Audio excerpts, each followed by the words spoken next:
lalu setelah kita sumpah dokter, perjuangannya belum berakhir sampai di sini.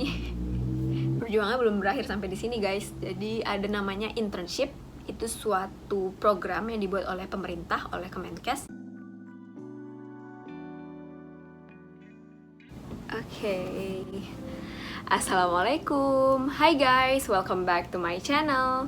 Buat yang baru nonton video aku, perkenalkan, aku Dr. Hasna Metisha, biasa dipanggil Nana. Kali ini aku akan membahas mengenai alur atau tahap-tahap yang harus dilalui seseorang untuk menjadi dokter umum.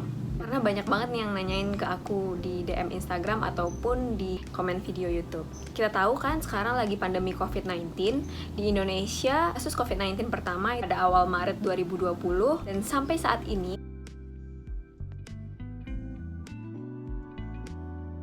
ada 100 dokter yang meninggal akibat COVID-19.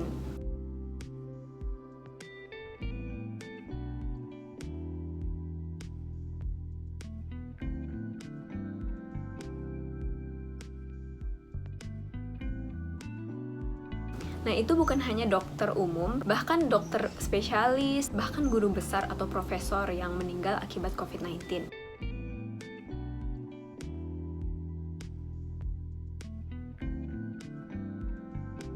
Tentunya kita sangat sedih akan hal ini. Kenapa? Nah, karena perjalanan untuk menjadi seorang dokter umum, bahkan sampai dokter spesialis, bahkan sampai guru besar atau profesor, itu membutuhkan waktu yang tidak singkat, membutuhkan waktu yang panjang, tidak singkat, tidak instan dalam sekejap mata. Nah, teman-teman udah pada tahu belum berapa lama waktu yang dibutuhkan seseorang untuk menjadi dokter umum? Kalau udah tahu, sebelum nonton video ini, komen ya di kolom komentar. Oh iya, sebelum aku mulai, buat teman-teman yang belum subscribe, jangan lupa subscribe dulu ya, biar aku lebih semangat lagi untuk membuat video-video edukasi yang insya Allah bermanfaat buat teman-teman semuanya. Yuk kita bahas, ini aku lebih spesifik ngebahas mengenai lama pendidikan di FK UNAN. Tapi umumnya sih pendidikan kedokteran di Fakultas Kedokteran di Indonesia itu sama, hampir sama tahap-tahap yang dilalui. Oke, yang pertama, jika teman-teman atau jika seseorang telah diterima di Fakultas Kedokteran Universitas Andalas, nah itu ada beberapa tahap-tahap yang harus dilalui. Tahap pertama yaitu fase atau tahap preklinik. Fase preklinik ini maksudnya adalah seorang mahasiswa kedokteran mempelajari teori-teori kedokteran, namun belum mengaplikasikan ilmu atau teori yang dipelajari di kampus ini kepada pasien secara langsung. Jadi mahasiswanya itu masih mempraktekkan ilmunya ke manekin atau juga kepada temannya. Jadi kita masih belajar teori dan juga nanti ada praktek, ada praktikum dan juga ada skills lab namanya. Nah, pada pembelajaran tersebut itu kita mengaplikasikan ilmu tersebut kepada manekin seperti itu, atau bahkan juga bisa kepada teman sesama teman di FK.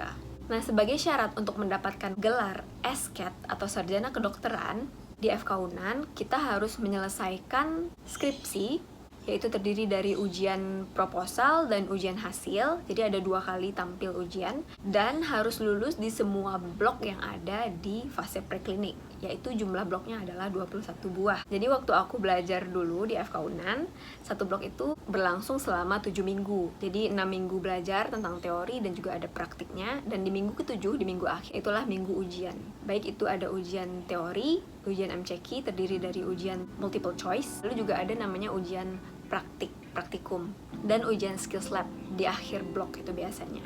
Bahkan ada juga di tengah-tengah blok. Namun dengan sistem pendidikan kedokteran saat ini, mulai dibuat sistem baru, jadi satu blok itu terdiri dari 6 minggu, yang berarti teman-teman harus belajar teori selama 5 minggu, dan di minggu ke-6, di minggu terakhir, itu minggu ujian. Yang berarti itu lebih padat ya kalau menurut aku. Dalam 5 minggu harus benar-benar paham semuanya mengenai suatu teori atau bahasan yang sedang dibahas. Jadi gini, dalam satu blok itu biasanya membahas suatu topik. Misalnya di blok awal itu mengenai blok jantung dan paru. Jadi satu blok itu selama 7 minggu kita mempelajari mengenai jantung dan paru, bagaimana paru bekerja, bagaimana jantung bekerja secara fisiologis kalau di awal-awal blok. Nanti di tahun kedua atau tahun ketiga sudah mulai membahas mengenai penyakit-penyakit. Misalnya apa-apa saja penyakit-penyakit yang ada di bagian jantung dan paru, seperti itu. Nah, Jika teman-teman sudah menyelesaikan skripsi yang terdiri dari ujian proposal dan ujian hasil, lalu sudah lulus 21 blok, barulah teman-teman bisa yudisium sarjana kedokteran, yudisium esket. Nah, setelah yudisium, sudah resmi di belakang nama teman-teman sudah ada gelar esket, sarjana kedokteran. Nah, selanjutnya kita masuk ke fase klinik. Fase klinik ini teman-teman dipanggil dokter muda, aka koas atau asisten dokter di rumah sakit. Ini namanya tahap klinik atau tahap profesi. Jadi ibaratnya kayak, mungkin teman-teman pernah dengar ya, sebelumnya kan aku mewawancarai Yumna mengenai fakultas farmasi dan prodi profesi apoteker. Nah, seperti itu. Kita ada namanya pendidikan kedokteran selama 3,5-4 tahun tadi. Lalu selanjutnya lanjutkan ke tahap profesi dokter, itu koas tadi, selama kurang lebih 1,5-2 tahun. Sayang nggak sih kalau cuma sampai esket? Nanggung tuh ada sekitar 1,5-2 tahun lagi untuk bisa jadi dokter. Kalau teman-teman statusnya atau gelarnya itu esket, itu tuh belum bisa untuk mendiagnosis pasien, belum ada kompetensi untuk mendiagnosis pasien ataupun memberikan obat, memberikan resep seperti itu. Jadi tidak bisa untuk praktek kalau tidak melanjutkan ke profesi dokter gitu, ke tahap profesi. Nah, jadi waktu koas ini itu adalah fase yang berat ya menurut aku. Tapi umumnya dari awal banget sampai akhir koas itu semuanya tuh berat, tapi memang itu menempa kita untuk menjadi dokter yang baik, yang menjadi 5-star doctor.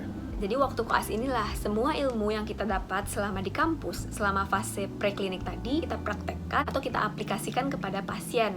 Nah, itu tentunya di bawah supervisi dokter spesialis maupun dokter residen. Jadi residen itu adalah dokter umum yang sedang mengambil sekolah spesialis. Koas itu ada masuk ke bagian-bagian di RS, ada stase-stase gitu, ada siklus-siklus, kita menyebutnya siklus.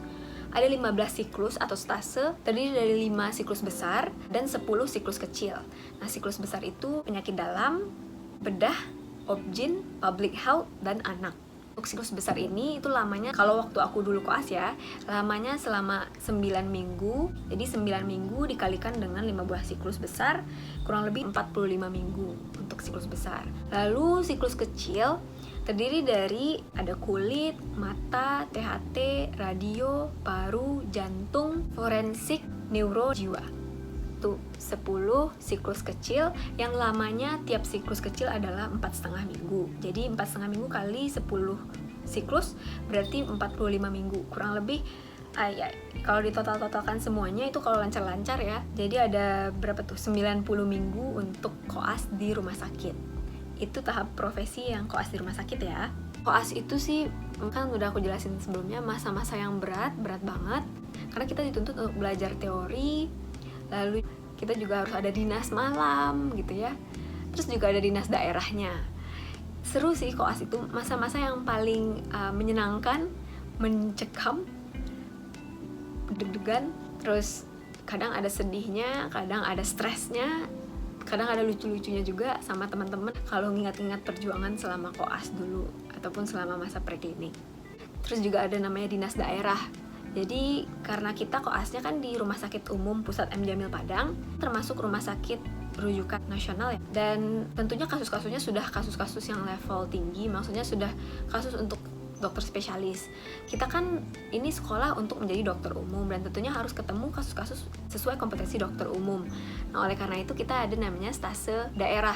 Jadi kita ke daerah-daerah seperti Bukit Tinggi, ada Rumah Sakit Ahmad Mukhtar, lalu ada di Pariaman, lalu ada rumah sakit di Padang Panjang, di Dharmasraya, rumah sakit di Batu Sangkar, di Payakumbuh, di pesisir selatan dan lain-lain. Jadi kayak di tiap-tiap siklus itu umumnya ada stase daerah. Jadi di siklus daerah itu juga bagaimana ketemu dengan orang-orang baru yang kulturnya berbeda, dan juga momen ketemu pasien-pasien yang tentunya sesuai dengan kompetensi kita nanti sebagai dokter umum.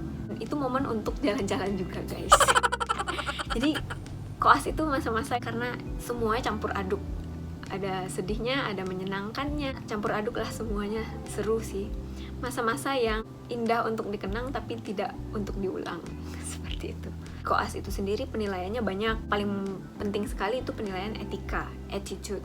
Karena percuma seseorang pintar kalau etikanya nggak bagus gitu ya. Tapi itu di mana-mana sih kan, bukan hanya di kedokteran. Tapi kalau seseorang attitude-nya atau etikanya nggak baik, nah itu ada kemungkinan bisa nggak lulus di stase tersebut, seperti itu misalnya. Ya makanya harus sopan, harus seperti itu kan ya. Oh ya, di public health tadi, di siklus besar tadi kan ada public health atau ilmu kesehatan masyarakat. Nah di sana kita juga ke puskesmas yang ada di Kota Padang. Jadi kita kayak ada dinas gitu di puskesmas yang udah ditunjuk. Aku kemarin dinasnya di puskesmas Andalas Padang selama 9 minggu itu. Oke, fase selanjutnya setelah tahap preklinik, lalu ada tahap klinik, lalu ada namanya FOME 3.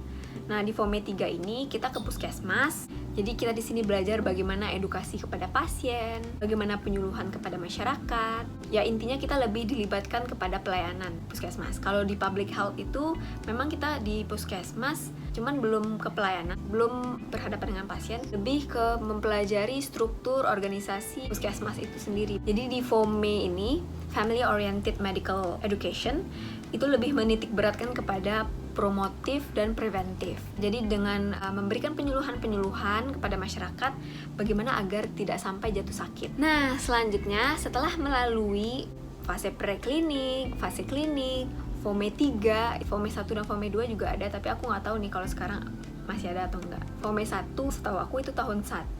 Jadi itu kita ke rumah-rumah warga yang sudah ditunjuk oleh kampus. Di sana kita cek semua hal yang berhubungan dengan pasien tersebut. Misalnya pencahayaannya kurang atau ventilasinya kurang baik gitu ya. Terus sumurnya bagaimana. Lebih ke public health. Kita mengevaluasi bagaimana rumah warga agar warga itu lebih sehat hidupnya. Tapi nggak hanya rumah sih ya, aktivitas fisiknya pun juga kita evaluasi, kita berikan saran-saran yang baik agar meningkatkan kesehatan atau derajat kesehatan pasien atau warga tersebut. Nah selanjutnya setelah selesai fase preklinik, fase klinik, dan FOME 3, kita masuk ke tahap ujian UKM PPD. Ujian ini diselenggarakan 4 kali dalam setahun, yaitu pada bulan Februari, bulan Mei, Agustus, dan November. Dulu itu namanya UKDI, Ujian Kompetensi Dokter Indonesia. Jadi udah berubah ganti nama jadi UKM PPD.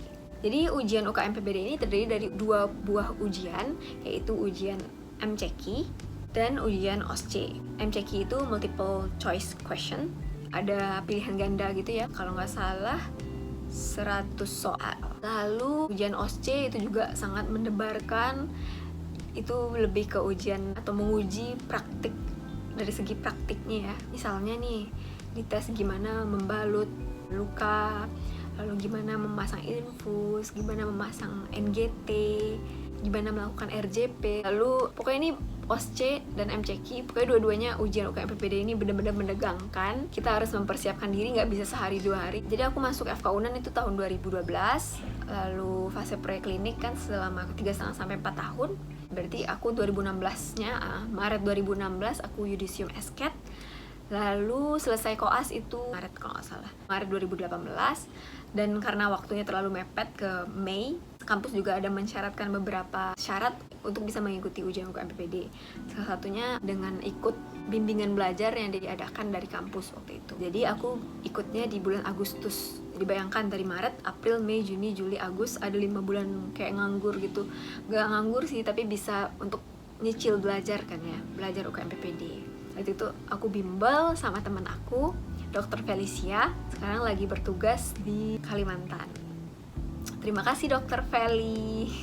Jadi aku bimbel sama teman aku. Bisa sih sama ada bimbingan belajar juga, sama senior juga ada banyak. Tapi juga ada beberapa orang, tipe orang yang lebih senang mungkin belajar sendiri. Tapi kalau aku pribadi lebih senang belajar itu bersama kelompok, jadi bisa diskusi gitu. Terus juga aku kelompok belajar sama Dr. Dwika, Dr. Ucing, Dr. Ami, Dr. Istia Putri, dan Dr. Kale. Aku ujian Agustus 2018, pengumumannya kalau nggak salah September 2018. Nah di Oktober 2018 sumpah dokter, jadi resmi gelar DR di depan namanya. Jadi gelar esketnya hilang, tapi beda ya kalau nurse, kalau nggak salah misalnya namanya siapa, Anissa. Jadi di awalnya kan dia ada di belakang namanya itu ada gelar esket sarjana keperawatan. Tapi setelah mendapat gelar profesi nurse, gelar esket ini nggak hilang. Tapi kalau di kedokteran gelar esketnya itu hilang, jadinya tinggal dokter aja gelarnya gitu. Lalu setelah kita sumpah dokter, perjuangannya belum berakhir sampai di sini. Perjuangannya belum berakhir sampai di sini, guys. Jadi ada namanya internship. Itu suatu program yang dibuat oleh pemerintah, oleh Kemenkes. Ada program internship dokter Indonesia atau PD. Nah, itu kita wajib mengabdi 1 tahun di daerah-daerah atau rumah sakit yang sudah ditentukan pemerintah. Jadi sistemnya itu secara online, siapa cepat gitu ya, dari jaringan internetnya. Jadi aku waktu itu kan sumpah dokternya Oktober 2018, internshipnya aku mulai di Februari 2019.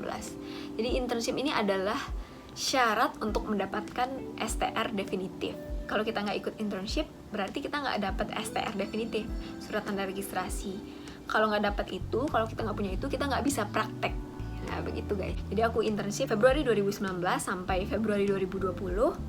Nah, setelah itu udah dapat STR definitif dan udah bisa praktek di mana aja yang teman-teman mau, udah bisa mungkin lanjut sekolah, bisa daftar S2 gitu ya. Sebenarnya sih waktu koas ataupun waktu nunggu-nunggu UKM PPD atau nunggu-nunggu internship pun bisa sih sebenarnya daftar S2 gitu ya. Tapi belum bisa untuk daftar spesialis, sekolah spesialis. Intinya kurang lebih butuh waktu 6 tahun lebih ya untuk menjadi seorang dokter.